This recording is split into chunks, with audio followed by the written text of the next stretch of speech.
पंछी बना दो ए हमर विधना, जाने के अंगना उतर जाए। पंछी बना दो ए हमर विधना, जाने के अंगना उतर जाए। देखो जी भरे जान के अपना, देखो जी भरे जान के अपना, खुशी से अखिया ढर जाए।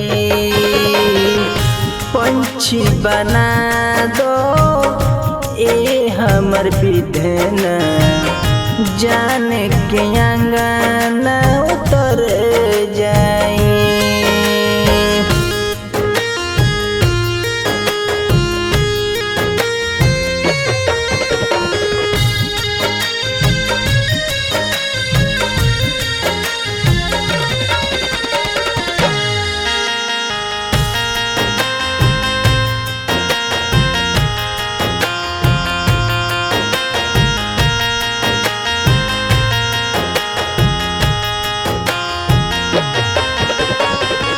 छोड़ी के हमके जहिया से गई हमार दिल बर जानी,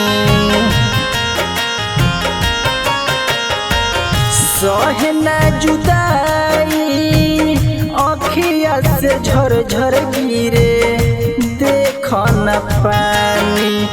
देखी पटौआ तड़पी बाकी कुछ न कर पाई। पंछी बना दो ए हमर विधना, जाने के अंगना उतर जाए। जाने के अंगना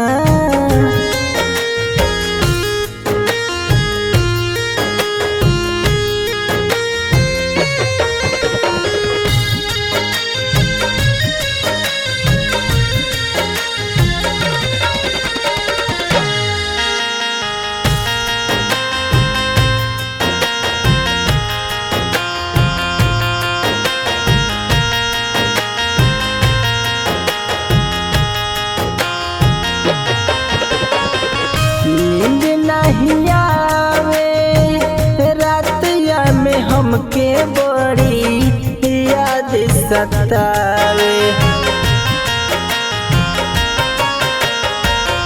हम मन करे मोरे खाई के महुआ, कुछो समझे न आवे। दिल के आस रहे कि हमरो नेह के दिया जर जाई। पंछी बना दो हमको विधना, जाने के अंगना उतर जाए। पंछी बना दो